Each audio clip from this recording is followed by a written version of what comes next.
10 মহরম করুণ ইতিহাসের সবচেয়ে রক্তাক্ত দিন। একদিকে সত্য, আরেকদিকে মিথ্যা সাম্রাজ্য, একদিকে নবীজির প্রিয় নাতি, অন্যদিকে তলোয়ার, পিপাসা আর নিষ্ঠুরতা। আজ বলবো কারবালার সেই সবচেয়ে ভয়ানক মুহূর্ত যা কাঁদায় আসমানকেও। 61 হিজরির 10 মুহররম তপ্ত সূর্যের নিচে বয়ে চলেছে এক ইতিহাস। কারবালার প্রান্তরে ইমাম হোসাইন রাহ এবং তার পরিবার ৭২ জন সত্য পথের সৈনিক। অন্যদিকে ইয়াজিদের হাজারো সেনা। তাদের একটাই লক্ষ্য ইমাম হোসাইনকে মাথা নত করানো। কিন্তু হোসাইন কখনো অন্যায়ের সামনে মাথা নত করেননি। শত্রুরা শুধু যুদ্ধের প্রস্তুতি নয়, বরং অমানবিক কাজ করতেও পিছপা হয়নি। 10 মহররম সকাল। ইমাম হুসাইনের সাহসী সঙ্গীরা একে একে শহীদ হচ্ছেন। হজরত আলী আকবর রা, ইমামের নিজের সন্তান, যুদ্ধে গিয়ে শহীদ হলেন। ইমাম হুসাইন দাঁড়িয়ে থেকে নিজের ছেলেকে কবর দিলেন।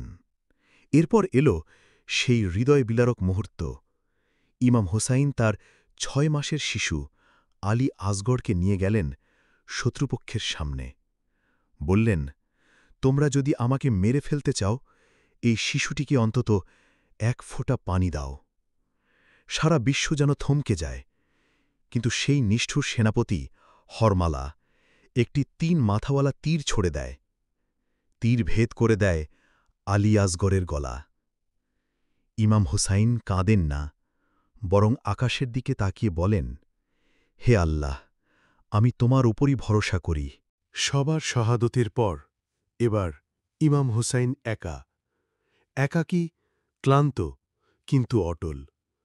তার দেহে একের পর এক আঘাত, তলোয়ার, বর্শা, তীর। অবশেষে ইবনে সাদের নির্দেশে ইমাম। বন্ধুরা, এই ইতিহাস কেবল কাঁদানোর জন্য নয়, জাগানোর জন্য। এই গল্প শুধু 10 মহরমের নয়, এটা সত্যের পথের এক চিরন্তন চেতনা। যদি ইমাম হুসাইনের ত্যাগে আপনার হৃদয় কেঁপে ওঠে, তাহলে এই ভিডিওটি